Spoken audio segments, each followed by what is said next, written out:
ইফতারপূর্ব এই দোয়া মাহফিল এবং আলোচনা সভায় উপস্থিত সবাইকে আমি আন্তরিক অভিনন্দন জানাচ্ছি এবং শুভেচ্ছা জানাচ্ছি। এই প্রতিষ্ঠানটি একজন মানুষকে সুস্থ রাখার জন্য যে কৌশল, যে ব্যায়াম, যে শরীরচর্চা প্রতিনিয়ত আমরা সেই দিকে যত্নশীল থাকি।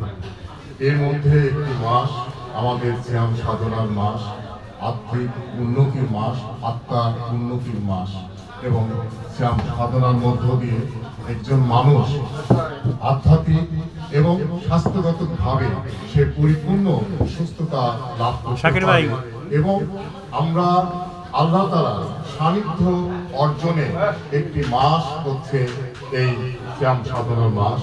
শেষের দিকে এসে আজকে এই ইফতার মাহফিলে আমরা সবাই একত্রিত হয়েছি এবং এটা যার আয়োজন করেছে তাদেরকে আমি ব্যক্তিগতভাবে আমি ধন্যবাদ জানাই যে আপনারা এত সুন্দর আয়োজন করেছেন। এভারগ্রিনের মূল লক্ষ্য হচ্ছে কি সুস্থ দেহ এবং আমাদের কর্মব্যস্ত সুখী জীবন, এটাই হচ্ছে এভারগ্রিনের মূল প্রতিপাদ্য। আমাদের দেহকে যদি আমরা সুস্থ রাখতে চাই তাহলে আমাদেরকে প্রতিনিয়তভাবে আমাদের শরীরের দিকে যত্নশীল হতে হবে এবং এই শরীর চর্চা অব্যাহত রাখতে পারবে। একজন মানুষ ব্যায়ামের মাধ্যমে সে তার বিভিন্ন রোগ এবং বিভিন্ন কিছু থেকে সে নিজেকে মুক্ত রাখতে পারে।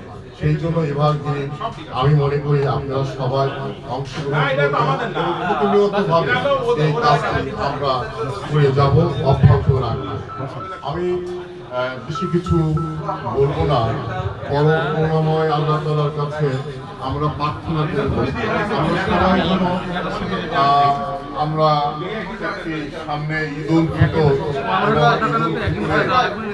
এই ঈদের মাঠে আমাদের যে ভ্রাতৃত্ব ইসলাম ধর্ম, আমরা যে শান্তি এবং এই যে একটি মাস রোজার পরে আমাদের যে ঈদ আসছে এটাই হচ্ছে আমাদের আনন্দ যে আমরা একটি মাস সিয়াম সাধনা করলাম, রোজা থাকলাম, নামাজ পড়লাম, অর্থাৎ প্রশিক্ষণ নিলাম এবং এটার জন্য আমরা পরবর্তী মাসগুলোতে অব্যাহত রাখতে পারি।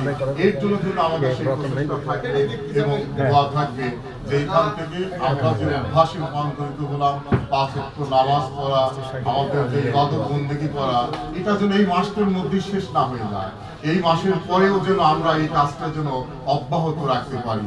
এটাই হচ্ছে আমাদের মুসলিম উম্মাহ এবং ভাইদের জন্য আহ্বান।